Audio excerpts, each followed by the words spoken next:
This is a beautiful church, so once again, thank you to the pastor for allowing us to use this. This is really beautiful. And thank you all for being here tonight and for caring enough to take the time and listen and participate and be active. I always begin my remarks with a disclaimer, and that disclaimer is this. If anybody here came hoping to hear a balanced presentation, then they're going to be sorely disappointed. I say this because a lot of the things that you're about to hear tonight are difficult to hear. And also because I don't believe that a balanced presentation on this topic is possible.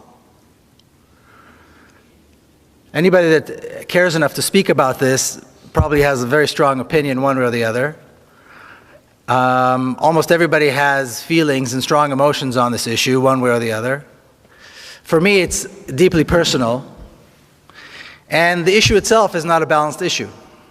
There is no balance in this issue. So therefore, I say this because there cannot be a balanced presentation on this. And I think if anybody claims that their presentation is balanced, they're either misleading themselves or they're misleading their audience. This whole issue of Israel and Palestine is covered in so much myth. And there's so much double standard when people talk about this issue. And I'll give you two examples. I don't know if you heard Bibi Netanyahu's speech at the United Nations. I heard it not live, but after he actually delivered it. And he began it with probably the two most striking examples of myth and double standard. And he began by talking about the right of return of the Jews to their ancient homeland. And of course, the Jews that returned, so-called returned to their homeland, were not exactly the same Jews who were expelled from their homeland, right? Because these were expelled a couple of thousand years before that. These were not their descendants either, because this has been a very long time. So these are people, the people that actually came back, so to speak, are people that claim some kind of a heritage, some kind of a connection, a relationship to the ancient Hebrews. And they claimed that they had the right to return to their homeland, and this is what Zionism was about, and this was accepted by the world as the right. They had the right to return.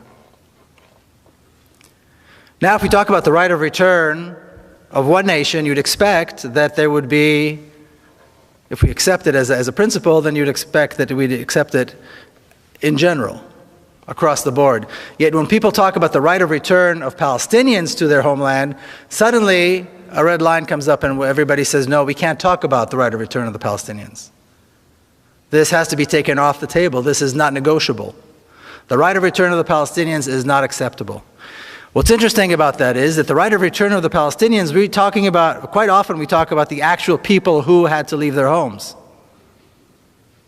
And if they had already passed away, then we're talking about their direct descendants, people who still have the keys and the deeds to their homes, and quite often can go to the very spot where a village existed, where today there might be a highway, and will point out the mosque, and will point out the well, and will point out the door to their home.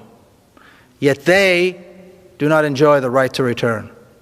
So obviously, this is a double standard of immense proportions. The other thing Bibi talked about right off as he started was about King David, who reigned some 3,000 years ago, and here we are today as his descendants. What's interesting is, besides the fact that there is no historical evidence that King David ever existed, outside the Bible, which of course is not a historical document, and Israeli archaeologists have all but turned up the entire country to find proof that he ever existed. Today, as we speak, an entire town, an entire community is being kicked out of their homes and forced into exile through violence in order to prove that King David existed in a place called Silwan. It's a community of 50,000 people right outside the walls of the old city of Jerusalem. Yet the world sees nothing wrong with this. American money is poured into this project to build what is called the new city of David. an archaeological park, and a community of 50,000 Palestinians has to be terrorized in order to leave. Their homes are being destroyed in order to make this point. This fictional, mythical connection between the ancient kingdom of King David and today's Israel. So these are just two examples.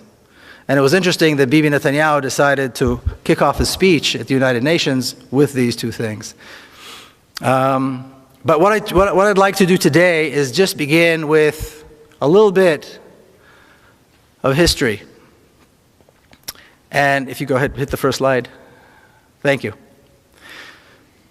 People talk about the fact that this conflict, the conflict in the Holy Land, the conflict between Israelis and Palestinians has been around for so long that it's really not something anybody can ever solve. It's been going on for thousands of years. People have been killing each other there forever. This is not true. And a good place to start, if we're going to talk about how this conflict began, a good place to start would be on the 29th of November, 1947. The day that the United Nations accepted the resolution to partition Palestine into a Jewish state and an Arab state. And this ridiculous map is what they came up with.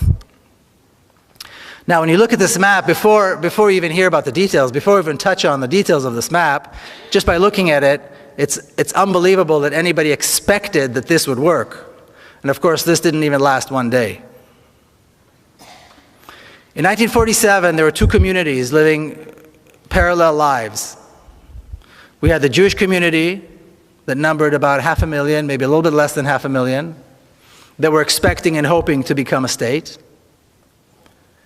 And you had the Arab community, the Palestinian Arab community, of about 1.5 million people who were also in the process and had the expectation of becoming a state. Yet when the United Nations came up with this ridiculous plan, they chose to give the larger portion of the country to the smaller community, to the Jewish community, and the smaller portion of the land to the larger community.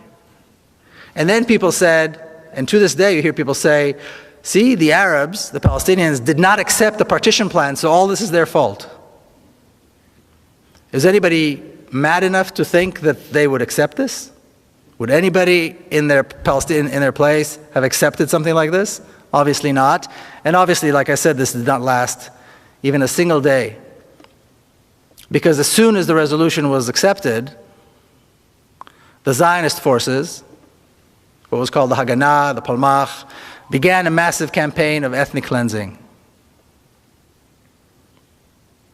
Now, the story that we hear, the myth that we're told about 1947, and I heard it once again today, earlier today, at the Seattle Times, is that in 1947, after the United Nations finally recognized the right of the Jewish people to have their own state, the Arab armies attacked, intending to destroy this fledgling state, this young Jewish community. And this is only several years after the Nazi Holocaust.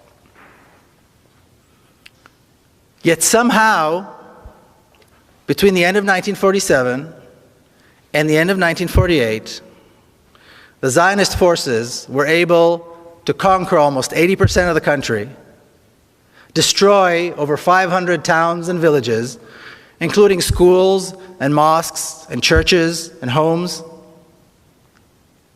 and exile almost 1 million people within a 12-month period. How did they do this if they were being attacked by massive armies from the outside? But once again, when we look at the facts, we realize that in 1947, the Jewish community, the Zionist community, had quite a substantial military force. They had a force of close to 40,000 armed men, and well-trained, well-indoctrinated. My father was one of them. There was no equivalent on the Palestinian side. The Palestinians have never had a military force. To this day, the Palestinians have never had an army or a military force. There was no equivalent of the other side. The Arab armies, such as they were, didn't enter the war until late in May of 1948. Much of the ethnic cleansing had already taken place. The war had been taking place for over 6 months by then. So, of course, this is a myth. This is a myth that nobody takes the time to investigate and question. But once again, the reality that in a 12-month period, so much was done exactly because that is exactly was the purpose of these Zionist forces. To capture as much of the land as possible and get rid of as many people as possible. And that's exactly what they did. Would you hit the next one, please? You heard the story, Judith related to the story about my mother. That's my mother. She's 86 now. She's still living in Jerusalem. She was born and raised in Jerusalem. And she used to tell me how when she was young, she would walk around on a Saturday afternoon, and many of the beautiful neighborhoods in Jerusalem, and I'm talking about the New Jerusalem, the Jerusalem that was built outside the city walls. These were Palestinian communities with beautiful homes. And she would walk around and she would see the families on a Saturday afternoon sitting under or by the lemon tree and so on. And then in 1948, she was living still in Jerusalem. These communities were forced to leave. Their homes were given to Israeli families. And she was offered one of these homes, and like you heard, she refused. The thought of taking another family's home just did not sit well with her. And then she saw the looting, and she still, to this day, when she talks about it, you can see that she feels such a sense of shame. But what's interesting is that I remember hearing this story as a child many, many years ago and over a very long period of time. And it wasn't until I was actually working on the book and I spoke to her about this again that I realized why this story was bothering me all those years. Because the story was bothering me. There was something about it that was troubling. And only now I realized it was troubling because it contradicted the national narrative. It contradicted what I learned in school. That the Arabs attacked, we won, they left, and we get the spoils. So what's wrong with taking their homes? If this is the truth, then there's no wrong in taking their homes. They attacked, and we won. It's fair enough. But once again, like I said, hearing this story in the back of my mind over and over and over again kind of troubled me. And this is exactly why. The truth lays in the personal story, not in the national narrative. Can you hit the next one, please? The title of the book is The General Son, and then the subtitle is Journey of an Israeli in Palestine. So the General Son is a big part of who I am, and this is my father as a general.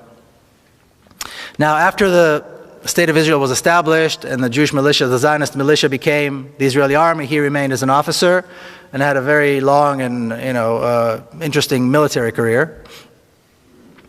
20 years later, 1967, the drums of war were beating. He was already a general. And a lot has been written about what happened in 1967 and why the war broke out and who actually started the war and why. A lot of books have been written about this, movies have been made about this, and it's an interesting period.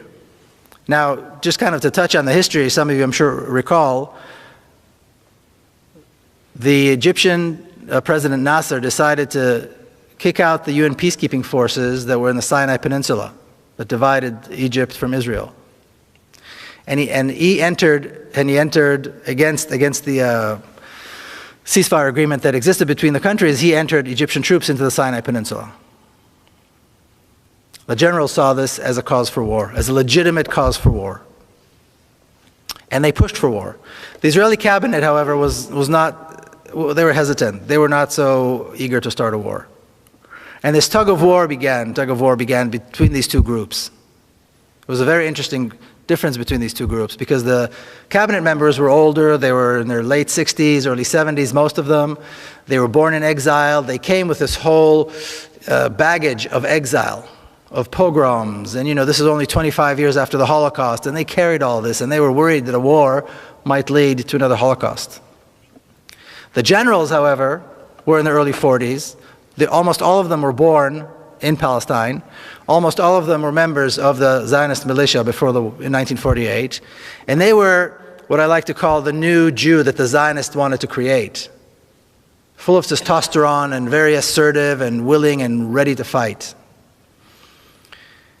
And they created the Israeli army. Well, they wanted to fight. They saw an opportunity to start another war. Now, the myth that we're told about this, or the story I should say that we're told about the 1967 war, is that once again Israel was attacked by 3 massive armies intending to destroy it. And once again, miraculously, somehow, we, the Israelis, prevailed. Because we're smarter and because we're better trained and we're more motivated, and as we heard now recently, we're somehow culturally superior as well, perhaps. Who knows? But all of these reasons, for all these reasons, we prevailed and we defeated the Arab armies. Once again, when I was working on the book, I decided to go into the Israeli army archives to learn about my father's career. Like I said, he had a very, very interesting military career. And I was interested particularly in reading the minutes of the meetings of the generals leading up to the 1967 war. Now, once again, a lot has been written about those meetings. So I wasn't expecting to find anything new, because I'd read everything that was out there. But as soon as I began reading, I saw something that I'd not seen anywhere else. My father says this, and several of the other generals say this in their attempt to convince the cabinet to start the war. And that is that the Egyptian army is not prepared for war, and therefore we must attack now. In fact, they said the Egyptian army needs at least 1.5 to 2 years before it will be prepared for war. So we have a tremendous opportunity now to once again, this will be the 3rd time, to destroy the Egyptian army.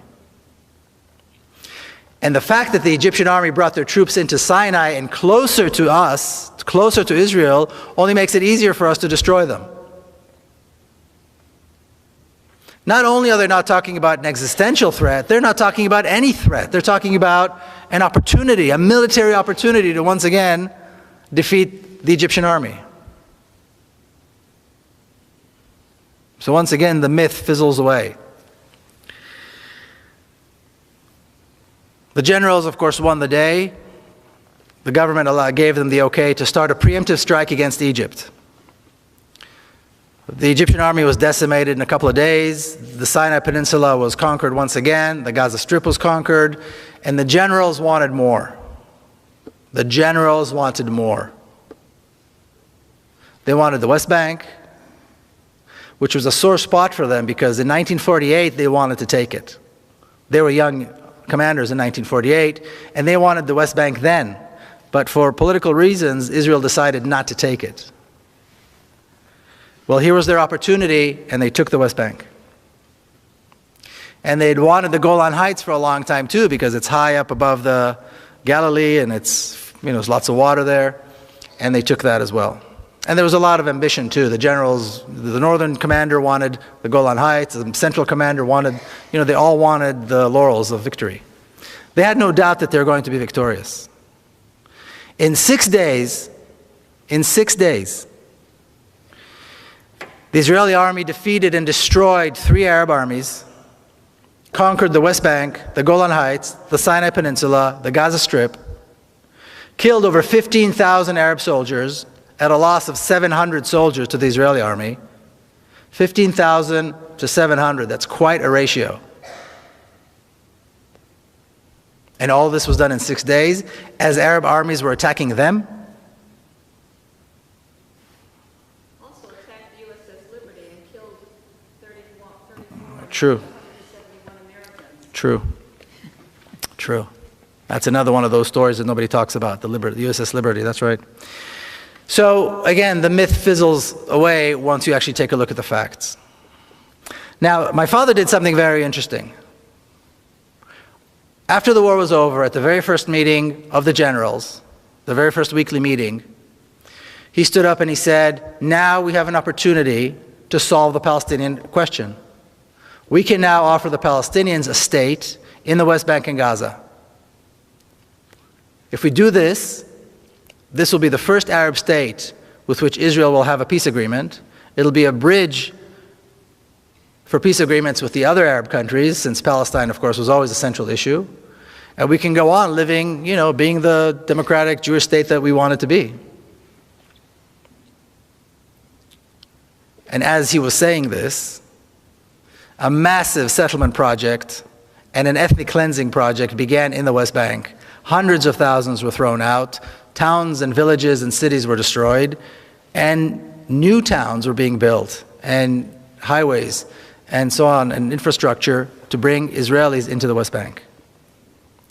Just as Israel had done after 1948, destroying Palestinian towns and villages, changing the names and building towns and villages for Israelis, the same thing was done in the West Bank after 1967.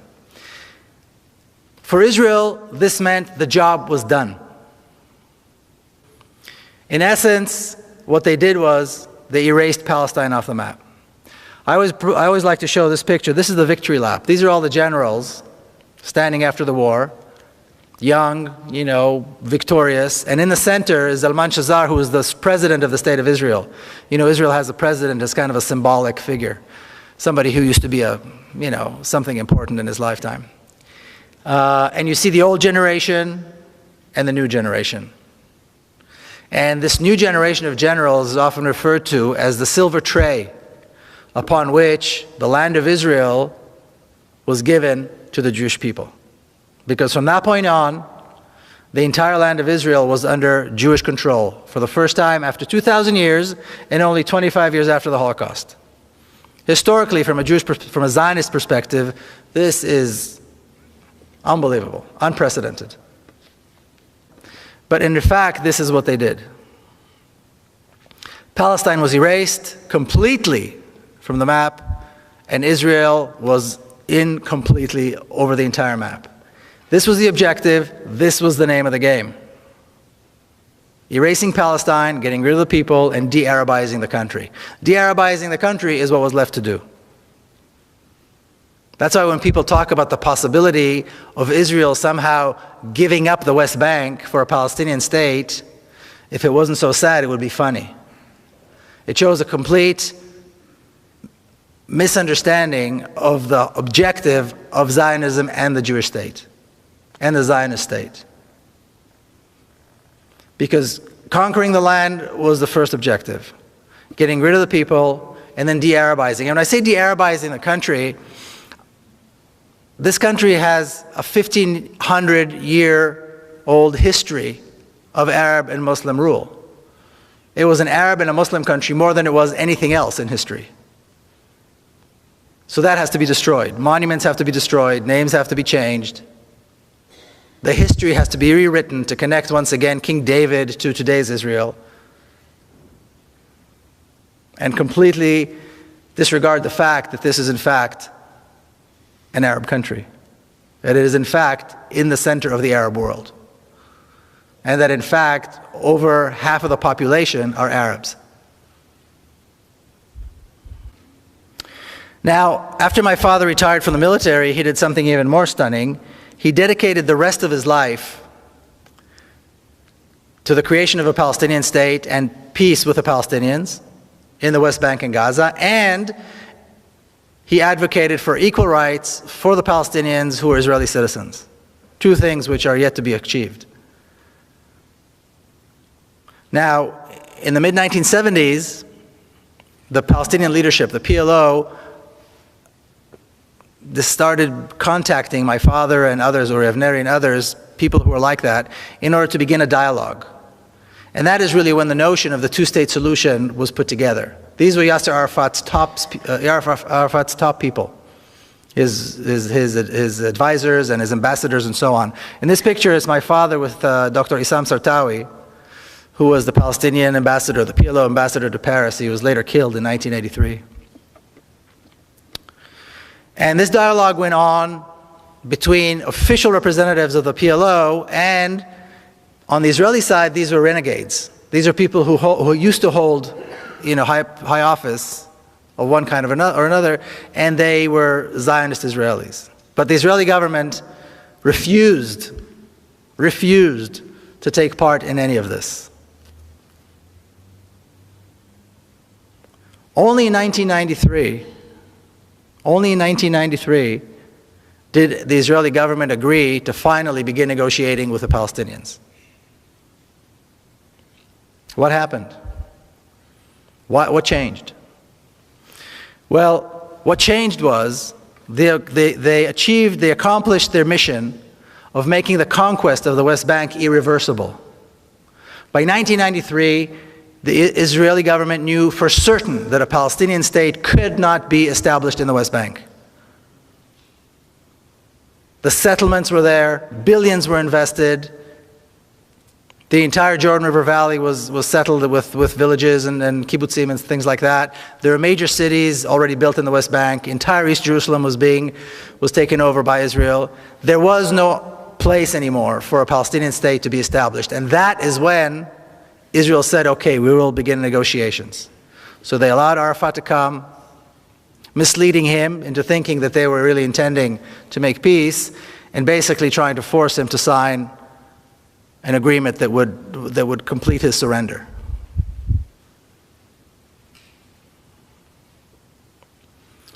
But once again, when we hear people still talking about the notion that somehow there could be an Israeli government that would give up the West Bank for a Palestinian state, like I said, if it wasn't so sad and tragic, it would be funny. Because as we look at the 65-year history of the State of Israel, it is absolutely clear that this can never happen. Now, later on in the year 2000, I'm sure you recall, President Clinton invited Barak and Arafat to Camp David to somehow solidify a peace agreement. Or so he said. What they tried to do is force Arafat, once again, to surrender, which he would not do. So they came out of Camp David, and President Clinton said, Arafat gave some, Barak gave more. In other words, this is Arafat's fault. And from that moment on, for the last 4 years of his life, he was vilified, and eventually Arafat died with Israeli tanks surrounding his office under siege. But the myth that we're always told is that the Palestinians are not willing to make concessions. And that is the problem. I think Mitt Romney just alluded to this as well in that little secret tape that was recorded. The problem is the Palestinians. They just don't want peace. Yasser Arafat was willing to give up almost 80% of his homeland and the right of the Palestinian refugees to return to their homeland and be compensated, all for the sake of peace. What he wouldn't do is he wouldn't go less than 20%. He wouldn't give up the West Bank and the Gaza. That he couldn't do. They want him to give up even more. They want him to sign a surrender agreement, and he wouldn't. It's not the Palestinians that aren't willing to make concessions. It's Israel that's incapable of making concessions, because concessions on the land are impossible from a Zionist perspective. The whole name of the game is taking the land and making it ours. And this is exactly the process that took place. Please. Now, once again, like I said, the book goes in and out of my own personal family history and the history of the State of Israel and how the two are related. This is a picture of my niece, Madar. And on September the 4th, 1997, she was killed.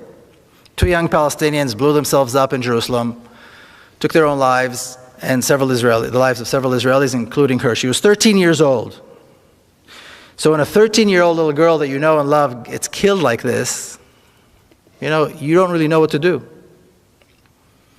You don't know what to think, you don't know what to feel, you don't know how you're going to get back to life after that. Now, she was a granddaughter of a famous general, so this was big news. On top of that, she was also the granddaughter of Mr. Peace with Palestine. And now look what they did to him. Look what they did to his granddaughter. My father had already passed away by then.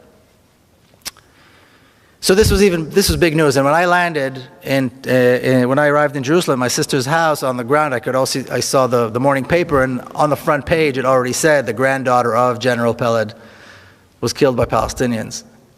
And my sister's apartment was packed with mourners, of course, people who came to express their sorrow, but also reporters, endless stream of reporters. And after the funeral, she came out to greet and see everybody. She said two things that put me on a path, and I think it put her on a path, and many of us kind of helped us to wrap our heads around this unspeakable tragedy. The first thing she was asked, of course, is about revenge and retaliation. And the comment that she made was, no real mother would want this to happen to another mother.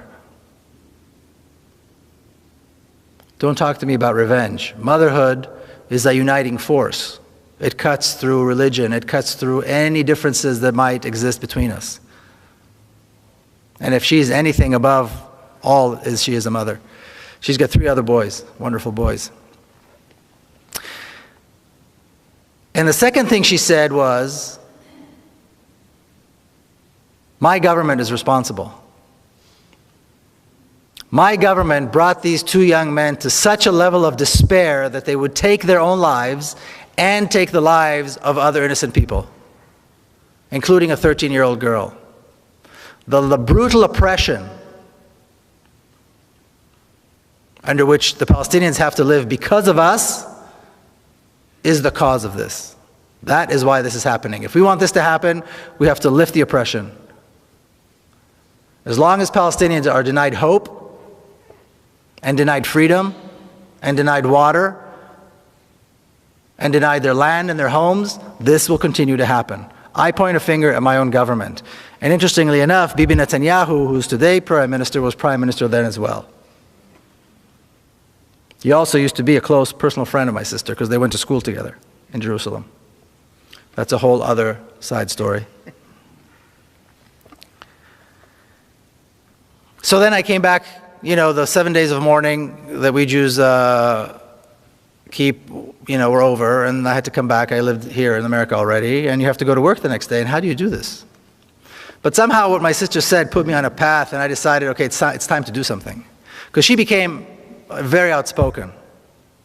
And her husband, Rami, became very outspoken, as some of you, I think, know, some of you have heard him here, about the need for reconciliation and the need to allow the Palestinians their rights and freedoms. I was lucky enough that in San Diego I met a group of people. It was a Jewish-Palestinian dialogue group. It took me some time to find them, and it took me some time to understand what I was going to do. And what was interesting was, I was 39 years old. I was here in the United States. And that was the very first time I ever met Palestinians. I grew up in Jerusalem. I was born and raised in Jerusalem, a mixed city. The first time I ever sat with Palestinians in a normal setting as completely equal people was here in the United States. Because even though Jerusalem is, you know, so-called united and so on, it's completely segregated. So an Israeli boy does not meet Palestinians. I mean, you might see them doing landscaping or, you know, washing dishes. And then I began hearing all these stories that I'd never heard before. This was a dialogue group, so it was not about, you know, accusing or arguing. Everybody told their story. And I'm sitting with Palestinians, and they're telling me about forced exile and about massacres and all these things that we don't do. We Israelis don't do these things. We're a moral people. We're a moral army. We've made mistakes. We're not perfect. But basically, we don't do these things. And my good fortune was that I was around a group of people, mostly Palestinians, who helped me go through this transformation. It's like learning, I don't know, it's like having your teeth pulled out without anesthesia. It's so painful. You suddenly learn that everything you know is not true. And coming from my background with my family history, that was very painful. But they were very gracious and very generous in the way they kind of led me through this. And I'm forever grateful to that Palestinian community in San Diego for, you know, carrying me along. It took several years. The way now I talk about it like it was easy, but it was very difficult and it took a very long time. And then I became active. And then I started visiting Palestinian communities inside Israel, and I would visit the West Bank, and I began learning more and more about the issue. Would you hit the next one, please? And as I traveled to the West Bank, I would see this. If you've been to Kalandia or any of the major checkpoints, you see the sign. It's about the size of one of these walls. It's a massive sign. And as you can see, it's white letters over a red background, which usually means danger. And of course, it's in Hebrew. And what the sign says is that this road leads to Area A, which is under Palestinian control. And entry to Israelis into Area A is forbidden. It's life-threatening, and it's a felony. And if you notice, there are 2 exclamation marks. So if you're not scared yet, the 2 exclamation marks will probably do the trick. Now you'll also notice that unless you can read Hebrew, this is irrelevant. It's only true if you can read Hebrew. Now, if you see a sign like that, and you have any sense at all, you turn around and go home. Who in his right mind would see a sign that says danger, firing zone, and walk right into it? My good fortune was that I don't have that kind of sense, and that I have many friends who don't have that kind of sense, and we went right through. And I've been going right through these checkpoints and right through that sign every single time I go visit my friends on the other side of the wall. And what's interesting is I always see the same thing.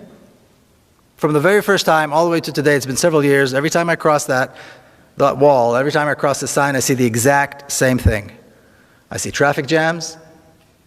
I see children going to school, which is probably the most common sight in Palestinian areas, is children coming and going to school. I see people going to work. I see shops. I've yet to see the Palestinians that want to kill me. I've yet to see the Palestinians ready with machine guns and tanks and F-16s ready to bomb me because I'm an Israeli. I've yet to see that. And I know that many other Israelis who do this haven't seen it either.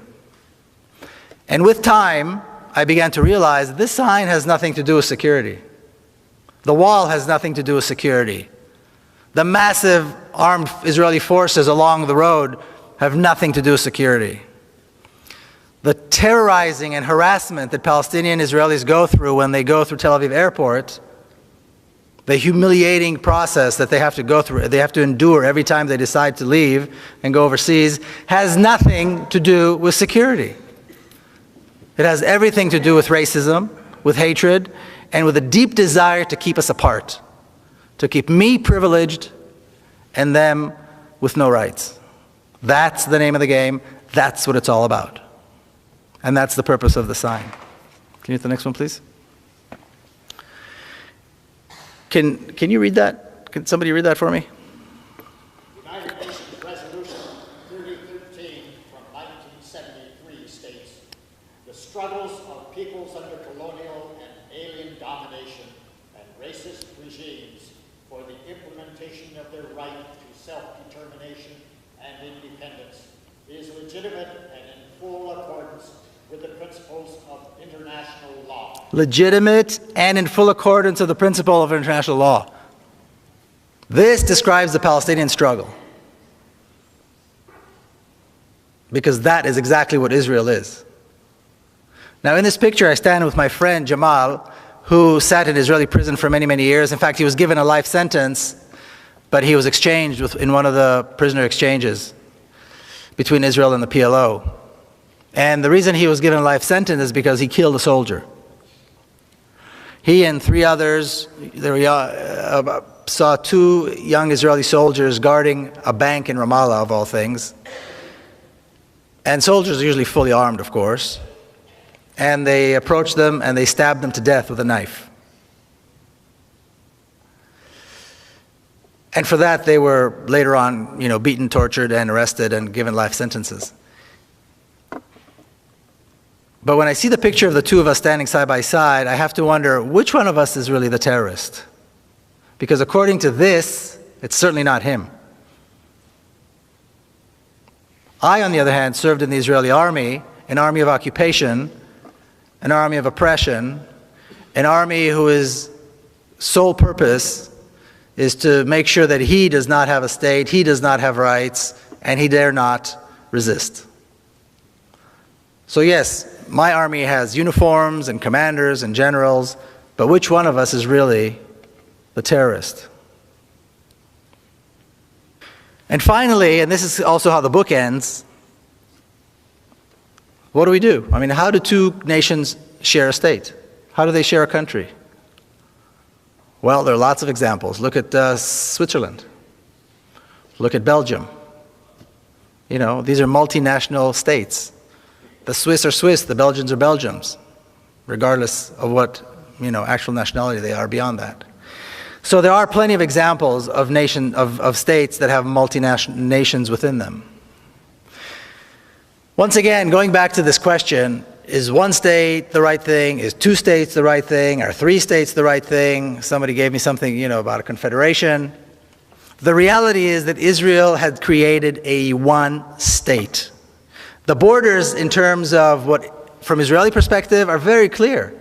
The borders of the state of Israel are the Jordan River on the east and the Mediterranean on the west. That's it.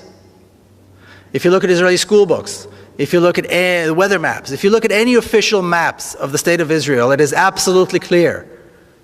There is no question in anybody's mind what the borders of the state of Israel are. That's it.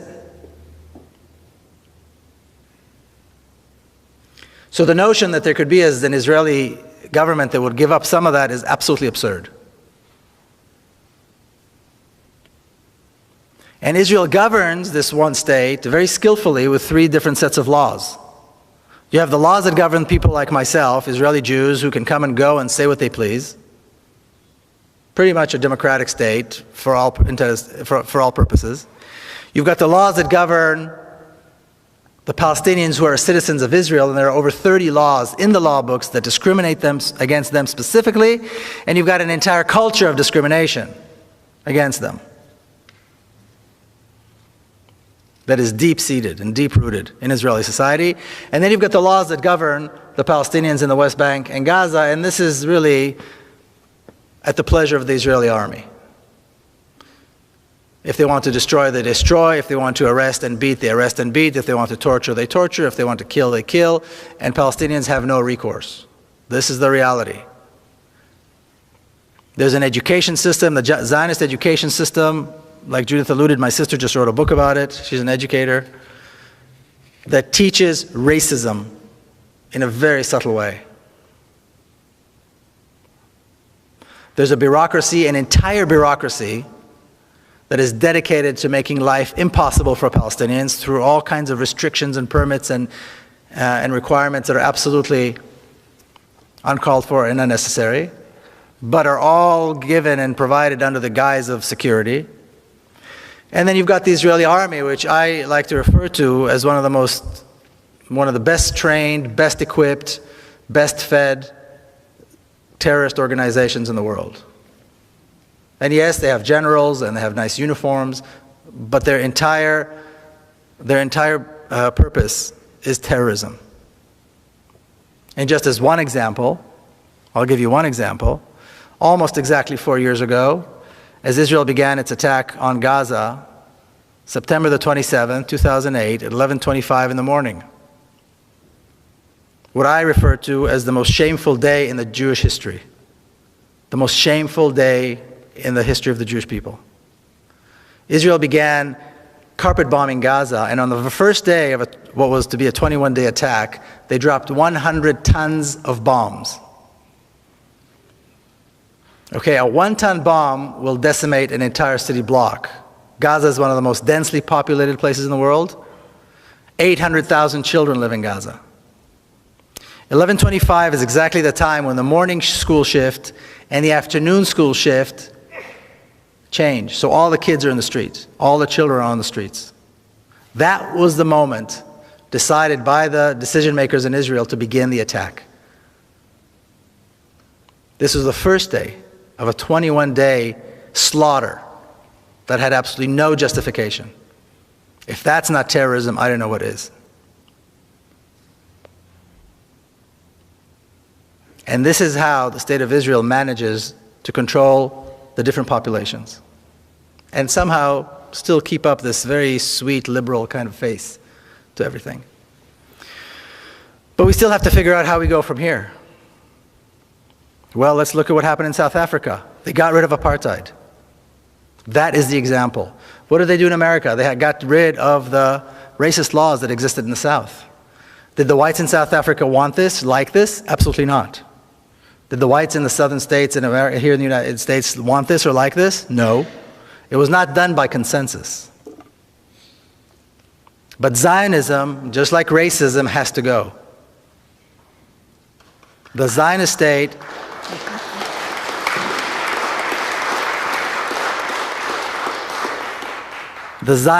has to be replaced with a democracy. Equal rights. We have 5.5 million Palestinians, about 6.5 million Israelis. There's absolutely no reason in the world why they can't live together as equals. Now, often when Jewish people hear this, especially if they support Zionism and support the state of Israel, they go, see, you're talking about genocide. You're talking about another Holocaust. That's just an excuse. There's no reason to assume this is going to be violent. There's no reason for a transfer of power to be violent. Evil dictatorships can be, and evil regimes can be replaced by democracies without violence. It's happened before. There's no reason why it won't happen again. I just heard this thing today about the vast differences between Israelis and Palestinians, cultural differences, the cultural superiority of the Israelis. I've never heard such nonsense in my life. The two societies could not be more similar. Their languages are similar. Their religions are similar. More than half Israelis, more than half of all Israelis are descendants of people who came from the Middle East. They're descendants of Arab Jews who came from Iraq, who came from North Africa, who came from Yemen. Arab culture is part of who they are. When Baghdad was being bombed, you had old Arab Jews from Baghdad in Israel crying that their city is being bombed. There are no differences. And the likelihood of both populations seeing their common cause and seeing their common goals as outweighing any differences that might exist between them is far greater than anything else. And then young Palestinians and young Israelis can grow up and have a future and live in a real democracy and do great things, because this is a beautiful country. And it's got a lot of possibilities. So the name of the game has to be democracy and equal rights, not anything else. All right, thank you all very much. The first one was, is the sale and purchase of land a viable function, and does it follow the rule of law? I'm assuming that means for Palestinians. And then, does Israel use the right of eminent domain, or is the land seized with no legal process? How strong is the opposition within Israel to what appears to be an impending attack on Iran by Israel? That's 3 questions, okay? Let's do one more. One more, okay. Is Bibi really serious about attacking Iran, or is this a sideshow in order to avoid dealing with the Palestinians? Okay. I'm saying I'm no legal expert, so I don't really know about this eminent domain and sale of land and so on. So I'm not sure how to. I will say this, and I don't know if it answers the question or not, but in Israel, the land is all owned by the state. So in essence, there's no private property. When you buy land, you're actually leasing it from the state. So, and every 49 years, you have to lease it again for either 49 years or 99 years.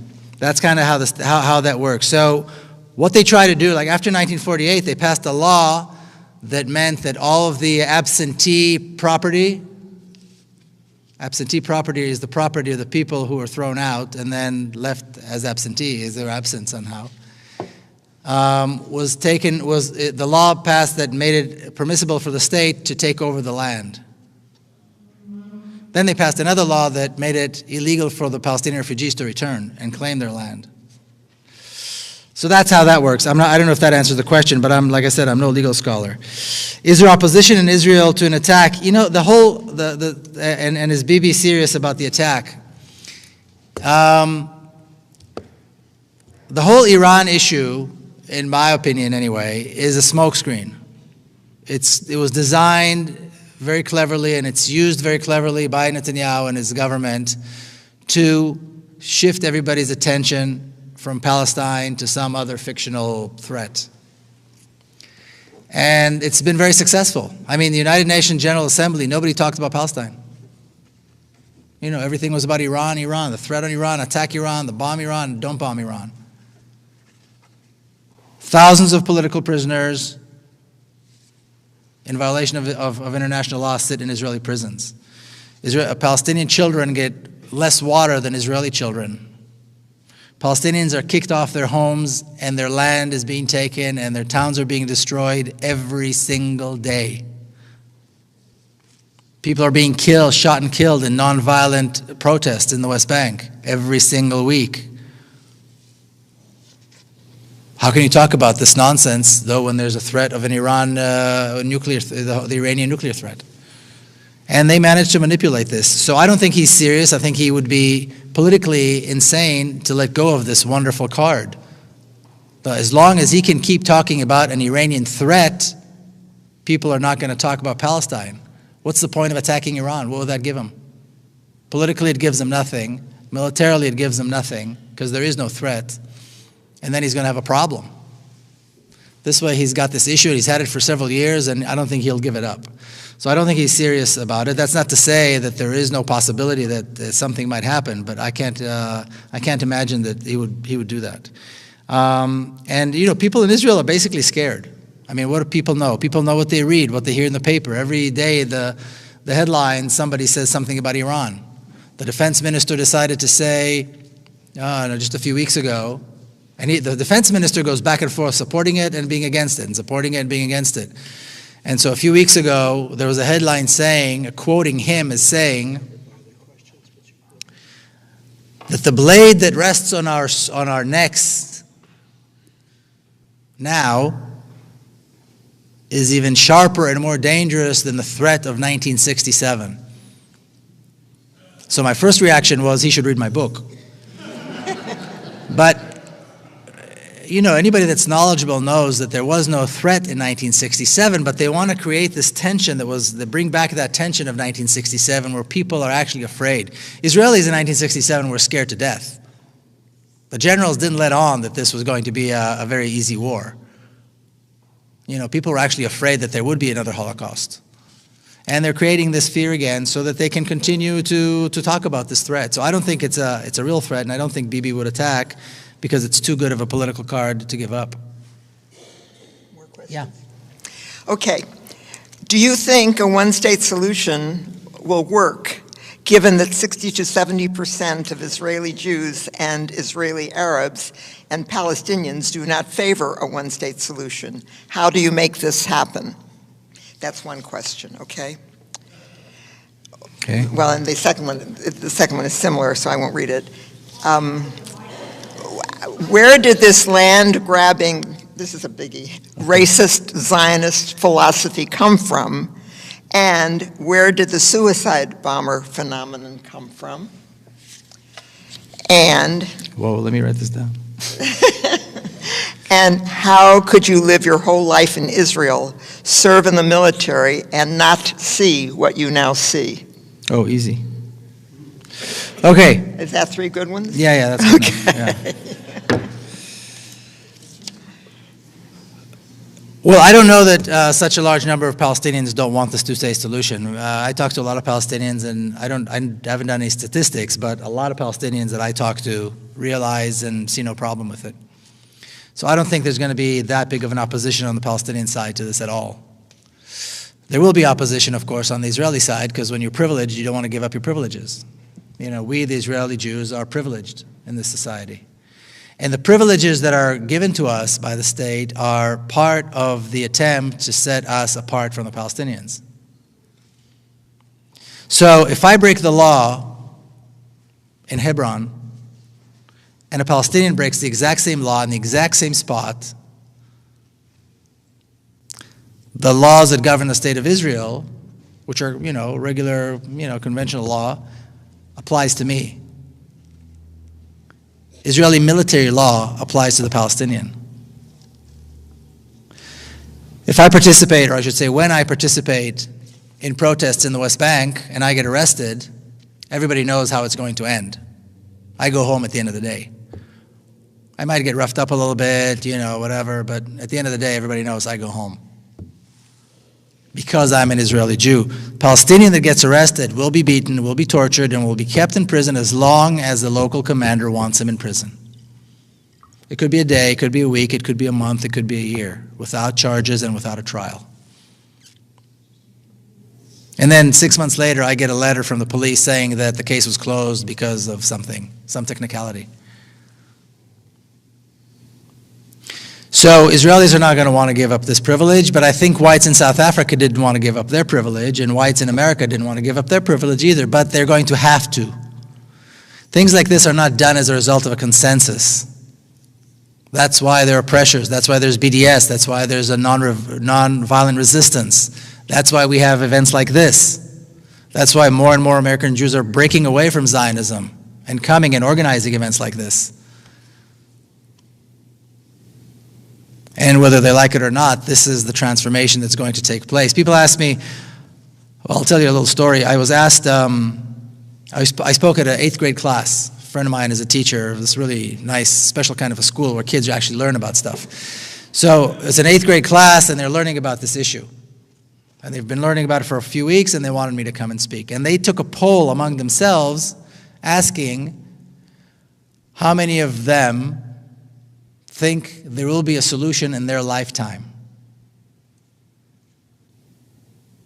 A peaceful solution in their lifetime. These are 8th graders. They're 13 years old. 80% said no.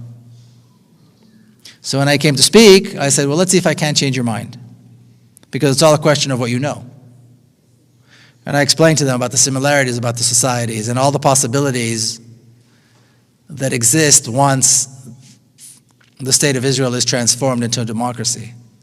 If I didn't think this was possible in my lifetime, I wouldn't be doing this.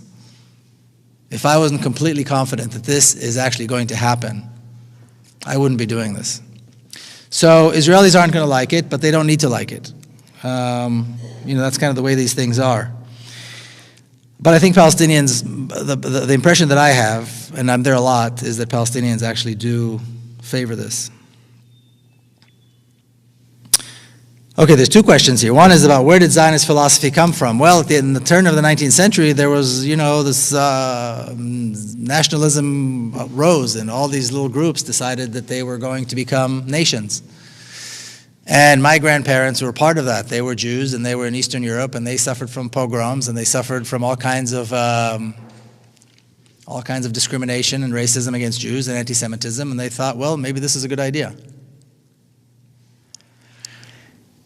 And when Zionism began, there was a whole scope of Zionisms. There were Zionists that believe in a democracy and that Jews and Arabs would live together. They didn't, in their wildest dreams, imagine that they would kick out people from their homes. And then there were other Zionists who later on became the mainstream Zionists, led by people like Ben Gurion, who was Israel's first prime minister, that were radical, racist, and violent. And they won the day. And they gave the tone, and that's why Zionism is what it is today. Racist, violent, militant, and non-compromising. But that tone was given by Ben Gurion and people around him. So that's where that came from. And where did suicide bombers come from? I don't know that suicide bombing is a philosophy. I mean, there are 5.5 million Palestinians who live inside of Palestine. There's probably another 5 or so that live outside of Palestine. That's 10 million people. There were less than 200 suicide bombers. So it's not like, there's some kind of a madness of suicide bombers among Palestinians. Let's put things in perspective. And I don't know that there's a philosophy to it. I think when people are desperate enough and hopeless enough, they see their fathers being beaten and tortured, they see their sisters being shot and arrested, they see their homes being destroyed. They have no ability to go anywhere or buy food or provide water for their families or their siblings. And they see this massive army that is relentlessly oppressing them and beating them. If there's no hope, there's no hope.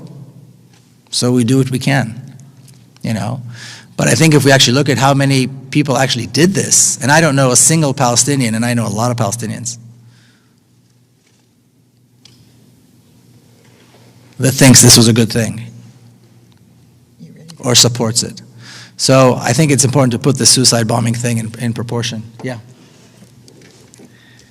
Okay, I have 4 cards here that all kind of deal with something, so it's not really 3 questions. I'll just give you a whole series of topics. Are you saying that nothing will change unless there are changes in American policies and public opinion? What can we do in our U.S. communities to support a single democratic state in Israel? Hold on, slow down. Slow How down. do we counter? Hold on. This is all part. Well, it's Yeah, all. but I gotta, Oh, you got to get them. Okay. So nothing will change unless something changes in the U.S. What can we do? Yeah. What can we do? No, Are you that's saying better. that nothing will change unless America? And what can we do in our communities to support a single democratic state and to counter? No, what? That's fine. Oh, yeah, he wanted me to read them. I tried. Go on. Go on. How do we counter the influence of AIPAC and other Jewish organizations over U.S. policies? Okay. And how do we convince Americans, I assume, who speak against Israeli policies to fight the false accusation of anti-Semitism? And what do you see as the U.S. collusion with the current Zionist project? And who's actually calling the shots historically, the Zionist movement or the U.S. government and big business? Those are all related. Okay. Wow. That's a lot of questions. Okay. Well, nothing's going to change until a lot of things change. I think,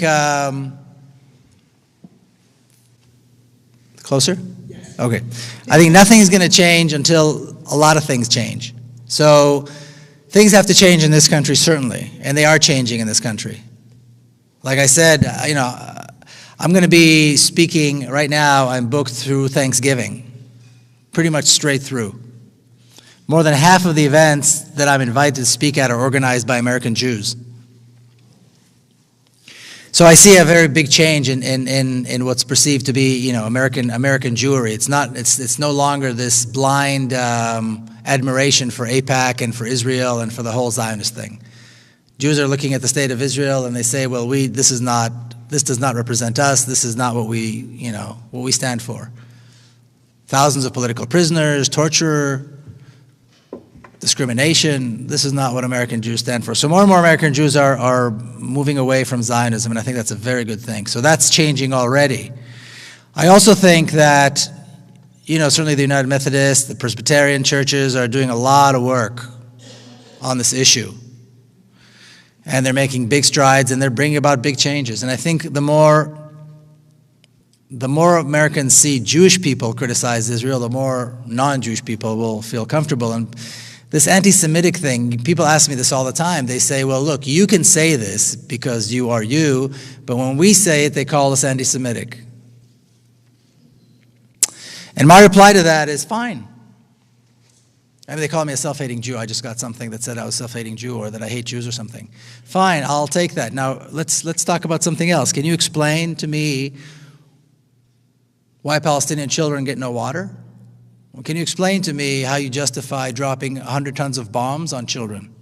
Can you explain to me throwing people out of their homes and making them homeless? Can you explain to me yanking kids out of their beds at 2 o'clock in the morning, throwing them in prison and torturing them?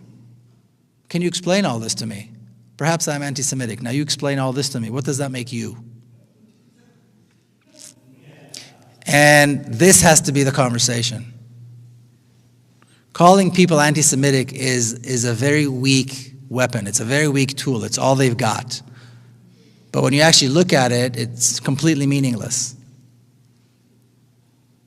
Because they do not have an answer for all those other questions. And that has to be the issue. They're the ones who have to explain, not anybody, not you, not us. You have nothing to explain. These are legitimate questions. You supported, you danced, you celebrated when Israel was dropping hundreds of tons on bombs on 800,000 children. They were locked up in Gaza and had nowhere to go. You supported this. I'm anti-Semitic? What does that make you? You support a country that deliberately prevents children from access to water. Not to mention food and medicine and education and a home and freedom. You support that. What does that make you? How can you support this? This has to be the conversation. And I'm not suggesting it's an easy thing to do, but I am suggesting that this is how you counter AIPAC. And that's what you do here in the US. Because these are the conversations that these are the best excuses, these are the best thing AIPAC can come up with. They're talking about transforming Israel as anti-Semitism and it's calling for genocide. Who's talking about genocide? I haven't heard anybody suggest genocide. Of all the people that I've heard, and I've heard a lot of people talk about this transition, changing Israel from a Zionist state to a democracy. I've heard many people talk about, Ilan Pape who talks about it, many people talk about this. None of them, not a single one of them would support a violent transition. Not one would support violence. And violence is not needed. So that's how you combat AIPAC, and that's how you counter AIPAC, and that's how you convince Americans not to be afraid. Like I said, I'm not suggesting it's easy. When somebody comes back with this anti-Semitism thing, then people, pull back and they're afraid. And I can understand that. It's very hurtful. At the same time, there's a bigger issue here. So this may hurt our feelings for 5 seconds, but, let's continue the conversation. And that's what has to happen, and that's how you take over this AIPAC nonsense. The collision with Zionism is inevitable. Was it collision or collusion? Huh? Oh, collusion, I'm sorry. Well, I think it's temporary. It's temporary. I mean, America does, politicians in America do what they have to do in order to get elected. Being pro-Zionist is part of what you have to do in America if you want a political career. Either you're the president or a council member of, my city, Coronado. I mean, they're not even, it's kind of a part-time job. That's the name of the game. That's the price of doing business. So I think the president cares more about healthcare than about Israel. So he's going to give money to Israel so they shut up and he can pass healthcare reform. This is how it is. This is politics in America. And that's why a second Obama term is not going to make any change. It's not going to be different on this issue. Because he doesn't care enough and because, why bother? He's got nothing to gain. But it's going to start from the bottom. And once there's a lot going on, it's like I said to somebody earlier, it's like Vietnam. When American people decided enough is enough, Congress said enough, and the president said enough, and that was it. And Americans were out of Vietnam. But it takes that kind of a movement. And right now, it's true that on this issue, Israel calls the shots. Right now, when Israel says jump, the American politicians say how high. And then they move on to the next thing. But that's the price of doing business here in America if you want to be a politician. Is that it? I have one more question. How has your book been received in Israel?